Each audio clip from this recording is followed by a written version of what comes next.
अब डिस्कस करते हैं sexual reproduction. Okay, so sexual, what is sexual reproduction? Mode of reproduction in which new individuals are formed from two parents. Okay, जैसे कि पहले भी discuss किया था मैंने थोड़ा सा कि सेक्सुअल रिप्रोडक्शन क्या होता है. ऐसा मोड है रिप्रोडक्शन का जहाँ पे टू पेरेंट्स की हमें रिक्वायरमेंट होती है, ठीक है, जो कि डिफरेंट डिफरेंट सेक्स को कैरी कर रहे हैं, मेल और फीमेल को. ठीक है, सेक्स इज इन्वॉल्व.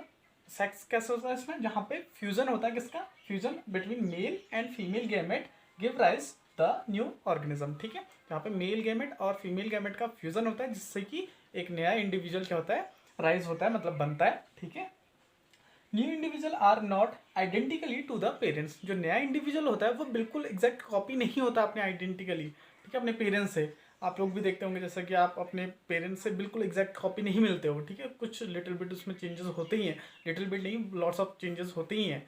ठीक है, आप बिल्कुल सिमिलर नहीं होते हो.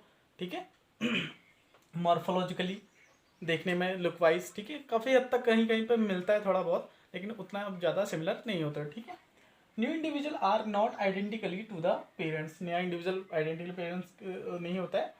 Relatively slower mode of reproduction. ठीक है, ये रिप्रोडक्शन का कैसा मोड है? स्लोअर मोड है. एंड वेरिएशन अकर, और यहाँ पे वेरिएशन देखने को मिलता है हमें, चेंजेस देखने को मिलता है हमें, जो हमने पहले डिस्कस किया था थोड़ा सा. ठीक है, हमें यहाँ पे बहुत ज़्यादा वेरिएशन मतलब नए करेक्टर हमें देखने को मिलते हैं, क्योंकि यहाँ पे दो इंडिविजुअल इन्वॉल्व रहते हैं, एक फीमेल और एक मेल. दोनों के करेक्टर आपस में आकर के क्या करते हैं, क्रॉस करते हैं, जिसको हम बोलते हैं फ्यूजन, फर्टिलाइजेशन. ठीक है, बात करते हैं बाद में उससे. ठीक है, अब बात करते हैं ना कि सेक्सुअल रिप्रोडक्शन जरूरी क्यों है. ठीक है, क्वेश्चन क्या आता है, वाई सेक्सुअल रिप्रोडक्शन. ठीक है, कि जो सेक्सुअल रिप्रोडक्शन है वो जरूरी क्यों होता है. ठीक है, तो देखिए, to incorporate variation in species which in turn survival of a species. ठीक है, ये एक स्पीसीज को इनकॉर्पोरेट करता है, वेरिएशन लाता है उसमें, जो कि अलग अलग कंडीशंस में, फेवरेबल कंडीशन में वो सर्वाइव कर सके. ठीक है, each individual in a species has its own uniqueness and identity. ठीक है, हर एक स्पीसीज की एक यूनिकनेस होती है, अपनी एक आइडेंटिटी होती है. ठीक है, जैसे कि आप ह्यूमन बींग्स देखते हो, ह्यूमन बींग्स क्या होते हैं, मेल और फीमेल डिफरेंट, अलग अलग होते हैं, सेपरेट होते हैं, और दो आँखें, मुंह, दो कान, एक नाक. ठीक है, और ये हमारा बॉडी का स्ट्रक्चर पूरा ऐसा है. तो ऐसे हम क्या होते हैं, ह्यूमंस होते हैं. ठीक है, और बाकी एनिमल्स आपने देखा होगा, टाइगर अलग है, डॉग अलग है. ठीक है, अलग अलग स्पीसीज, अलग, उनकी अपनी यूनिकनेस होती है. ठीक है, enable organism to survive under the unfavourable condition. जो ऑर्गेनिज्म होते हैं वो अनफेवरेबल कंडीशन में सर्वाइव करने के लिए क्या होता है, अनेबल होते हैं. ठीक है, एग्जाम्पल है प्लांट्स, एनिमल और फंगस. ठीक है, तो ये थे आपके कि सेक्सुअल रिप्रोडक्शन क्यों जरूरी है, उसके कुछ पॉइंट्स हैं जो मैंने लिखे हुए हैं.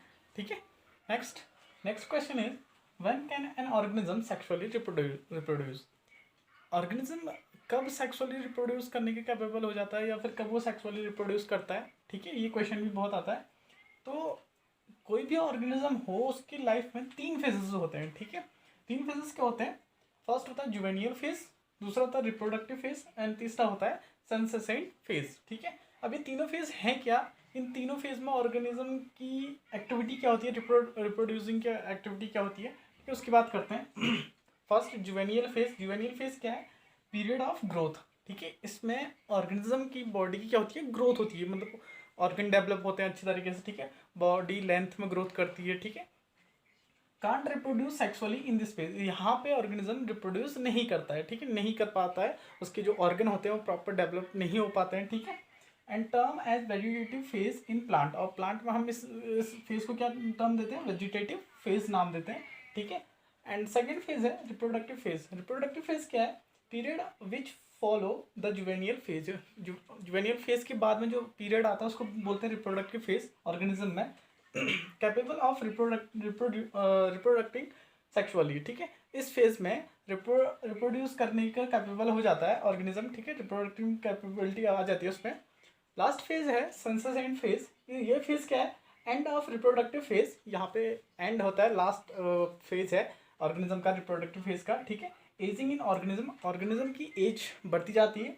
And last phase of life span. और ये लाइफ का भी उसका क्या होता है, लास्ट फेज होता है. ठीक है, इसको याद करने के लिए एक सिंपल तरीका है. ठीक है, सिंपल तरीका क्या है कि सबसे पहले तो ऑर्गेनिज्म क्या करता है, बर्थ लेता है, उसके बाद उसकी ग्रोथ होती है, और फाइनली उसकी डेथ होती है. ठीक है, मैं यहाँ पे लिख रहा हूँ बर्थ,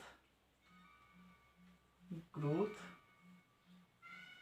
एंड डेथ। ठीक है, ये देखिए कौन सा फेज क्या है। बर्थ जब होता है तो ऑर्गेनिज्म ग्रोथ करता है। ठीक है, ये फेज कौन सा होता है, जुवेनियल फेज, ये से डिनोट करता हूँ। ग्रोथ के बाद में जो ये फेज होता है ये रिप्रोडक्टिव फेज होता है, ये वाला। ठीक है, ये वाला यहाँ पे कौन सा, ये रिप्रोड्यूस करने के कैपेबल हो जाता है ऑर्गेनिज्म। और फाइनली डेथ हो जाती है, मतलब डेथ कब होती है, जब उसकी एज क्या होती है, बढ़ती रहती है। तो यहाँ पर हम लिखेंगे सेंसेशन फेज एस। ठीक है, birth, growth and death, JRS। ठीक है, 3 फेज होते हैं लाइफ के। ठीक है, ऑर्गेनिज्म के रिप्रोड्यूसिंग के। ओके, अब बात करते हैं रिप्रोडक्टिव फेज। अब हम जैसे हमारा चैप्टर भी था रिप्रोड्यूसिंग इन एनिमल्स। ठीक है, तो हम बात कर रहे हैं रिप्रोडक्टिव फेज की। रिप्रोडक्टिव फेज पहले देखते हैं प्लांट्स में। प्लांट्स में कैसे होता है रिप्रोडक्टिव फेज। ठीक है, उसमें 2 फेज होते हैं प्लांट्स में, एक होता है मोनोकार्पिक फेज और एक होता है पॉलीकार्पिक फेज। ये प्लांट है, सॉरी फेज नहीं है, प्लांट्स हैं। ठीक है, यहाँ पे प्लांट कर देते हैं। 2 टाइप के प्लांट होते हैं, कौन कौन से, मोनोकार्पिक और पॉलीकार्पिक। ठीक है, सॉरी,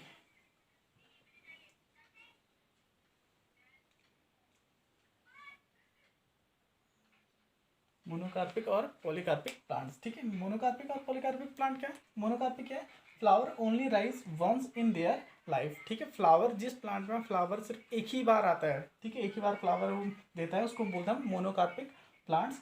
एग्जाम्पल है इसके वीट, राइस एंड कैरेट। ठीक है, इनमें सिर्फ एक ही बार में फ्लावर आता है, फिर ये प्लांट डेड हो जाता है, फिर हम इन्हें सीड, दोबारा से सीड डालते हैं, फिर वो नया प्लांट ग्रो होता है। ठीक है, पॉलीकार्पिक प्लांट क्या होता है, flower rise repeatedly eight interval, कुछ इंटरवल के बाद में फिर से फ्लावर उन प्लांट में आने लगता है, उसको बोलते हैं पॉलीकार्पिक प्लांट्स। ठीक है, एग्जाम्पल है एप्पल, ऑरेंज, मैंगो और भी बहुत सारे हैं जहाँ पे आपको फ्रूट देखने को मिलता है। ठीक है, ये है आपके क्या प्लांट्स थे, 2 टाइप के प्लांट्स थे जो रिप्रोडक्टिव फेज जिनमें देखने को मिलता है हमें। ठीक है,